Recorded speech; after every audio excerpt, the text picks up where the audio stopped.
Hello students, welcome to Shiny Max. 10ஆம் வகுப்பு பயிற்சி 4.1ல் 5வது கொஸ்டின் பார்க்கலாம். கொடுக்கப்பட்ட படத்தில் சிஐ செங்கோணமாக கொண்ட முக்கோணம் ஏபிசியில் டிஇ செங்குத்து ஏபி எனில், அதாவது இங்க ஒரு படம் கொடுத்துருக்காங்க. இதுல கோணம் சி, இது செங்கோணம் அப்படின்னு கொஸ்டின்ல கொடுத்துட்டாங்க. இனி டிஇ இது ஏபிக்கு செங்குத்து, சரிங்களா? டிஇ இது ஏபிக்கு செங்குத்து, அதனால இ கோணத்துல செங்கோணம் அமையும், அதுவும் கொடுத்திருக்காங்க. எனில் முக்கோணம் ஏபிசி வடிவொத்தவை முக்கோணம் ஏடிஇ என நிரூபிக்க. என்ன நிரூபிக்கணும்னா, முக்கோணம் ஏடிஇ முக்கோணம் ஏபிசிக்கு வடிவொத்தவை அப்படி நிரூபிக்கணும். ரெண்டு முக்கோணம் கொடுத்திருக்காங்க பாத்தீங்களா, இதை தான் வடிவொத்தவை அப்படி நிரூபிக்கணும். மேலும் ஏஇ மற்றும் டிஇ ஆகியவற்றின் நீளங்களை காண்க. அதாவது ஏஇ இதோட நீளமும் அடுத்து டிஇ இதோட நீளமும் நம்ம கண்டுபிடிக்கணும், சரிங்களா? முதல்ல இந்த படத்தை இங்க எடுத்து வரைஞ்சுக்கிட்டேன். இங்க வரைஞ்சாச்சு. முதல் முக்கோணத்தோட நேம் எழுதிக்கலாம். படத்திலிருந்து ஃபர்ஸ்ட் சிறிய முக்கோணத்தை எழுதிக்கலாமா? முக்கோணம் ஏடிஇ, இந்த முக்கோணத்தை எழுதிக்கிறேன். ஏடிஇ மற்றும் முக்கோணம் இனி பெரிய முக்கோணம் ஏபிசி. ஏபிசியில் உங்க புக்கில் எப்படி கொடுத்துருக்காங்களோ அப்படிதான் எழுதணும். முக்கோணம் ஏடிஇ முக்கோணம் ஏபிசி, இந்த ஆர்டரை மாற்றி எழுதினீங்கன்னா உங்களுக்கு ஆன்சர் வராது, ஞாபகம் வச்சுக்கோங்க. ஃபர்ஸ்ட் நம்ம ரெண்டுமே வடிவொத்தவை அப்படின்னு நிரூபிக்கணும். அதுக்கு என்ன பண்ணணும்? ரெண்டு கோணங்கள் நமக்கு சமமா வரணும். ஓகே, முதல் இந்த ஏ கோணம். இந்த ஏ கோணம் இந்த சிறிய முக்கோணத்திலையும் இருக்கு, பெரிய முக்கோணத்திலையும் இருக்கு. அப்போ இந்த ஏ கோணம் பொது கோணம், சரிங்களா? எழுதிக்கலாம். கோணம் ஏ என்பது பொது கோணம். பொது கோணமா இருக்கிறதுனால அது சமமா தான் இருக்கும், ஓகேங்களா? இப்போ ஒரு கோணம் சமமாயிடுச்சு. இனி அடுத்தும் ஒரு கோணம் சமமா இருக்கணும். பாருங்க, இந்த முக்கோணத்துல கோணம் இ எனது செங்கோணம். அடுத்து பெரிய முக்கோணத்துல கோணம் சி, இது செங்கோணம். அப்போ இந்த ரெண்டு கோணமும் என்னது? சமம். எழுதிக்கலாமா? கோணம் இ எழுதிக்கிறேன். கோணம் இ சமம். இனி கோணம் சி. கோணம் சி ரெண்டுமே செங்கோணம். செங்கோணம்னா 90 டிகிரி இப்படி எழுதிக்கணும். பாருங்க, ரெண்டு கோணம் நம்மளுக்கு சமமாயிடுச்சு. அப்ப இது என்னது? வடிவொத்தவை. எந்த விதிப்படினா ஏ விதிப்படி. therefore ஃபர்ஸ்ட் பெரிய முக்கோணத்தை எழுதிக்கணும். முக்கோணம் ஏ பி சி வடிவொத்தவைனா இப்படி போட்டுக்கணும். அடுத்து சிறிய முக்கோணம், முக்கோணம் ஏ டி இ. நிரூபிக்க கேட்குறாங்க என்பது நிரூபிக்கப்பட்டது அப்படின்னு எழுதிருங்க. இப்போ இது வடிவொத்தவை. அப்போ ஒத்த பக்கங்களோட விகிதம் சமமா இருக்கும். இப்போ ஒத்த பக்கங்களோட விகிதம் எழுதிக்கலாமா? முதல் ஏபி, இதை ரெண்டே எடுத்துக்கணும்.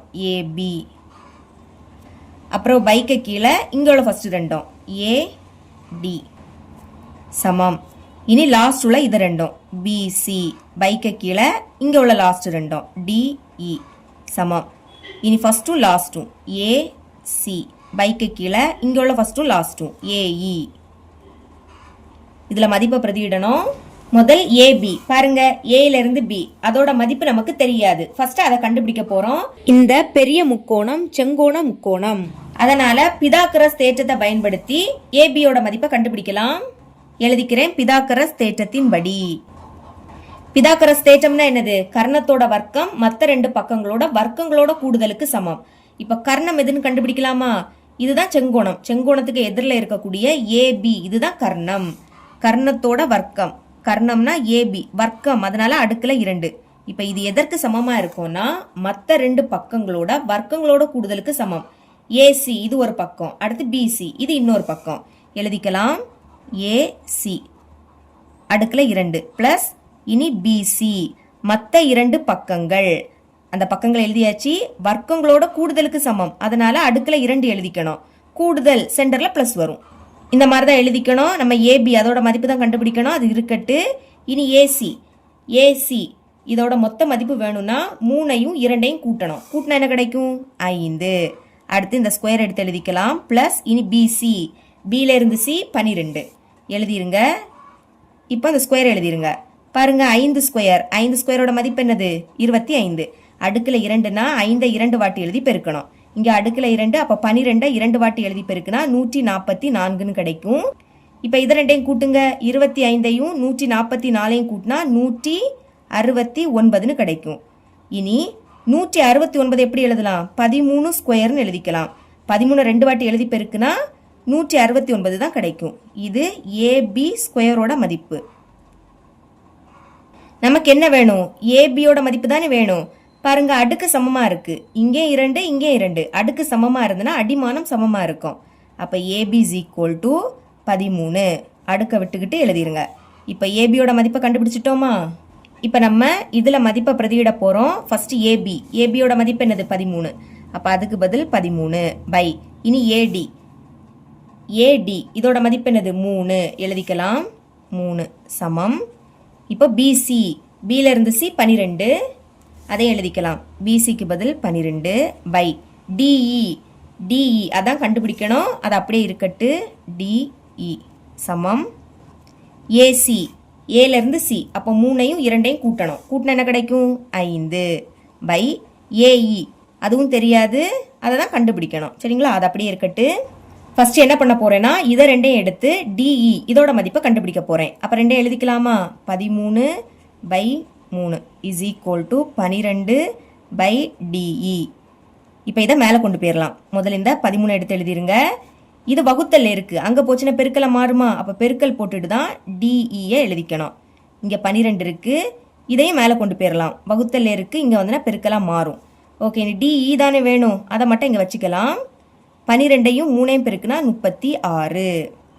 இந்த 13 பெருக்கல்ல இருக்கு. இங்கே வந்துன்னா வகுத்தலாக மாறும். அப்போ பைக்கு கீழே 13 எழுதிருங்க. இதுக்கு மேலே இதை சுருக்க முடியாது. அப்போ இதுதான் என்னது? இதோட ஆன்சர். இனி ஃபர்ஸ்ட்டும் லாஸ்ட்டையும் எடுத்து ஏஇயோட மதிப்பை கண்டுபிடிக்கலாம்.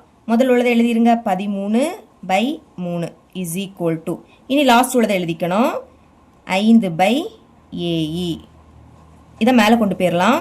முதல் 13 எழுதிருங்க. இது வகுத்தல் இருக்கு. இங்கே வந்துன்னா பெருக்கலாக மாறும். பெருக்கல் போட்டுக்கிட்டு ஏஇன்னு எழுதிக்கணும். இங்கே 5 இருக்கு. இந்த 3 வகுத்தல் இருக்கு. அங்கே போச்சுன்னா பெருக்கல்.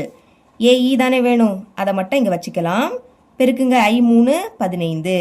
இனி இந்த 13 பெருக்கல் இருக்கு. இங்கே வந்துன்னா வகுத்தலாக மாறும். அப்போ பைக்கு கீழே 13 எழுதிக்கணும்.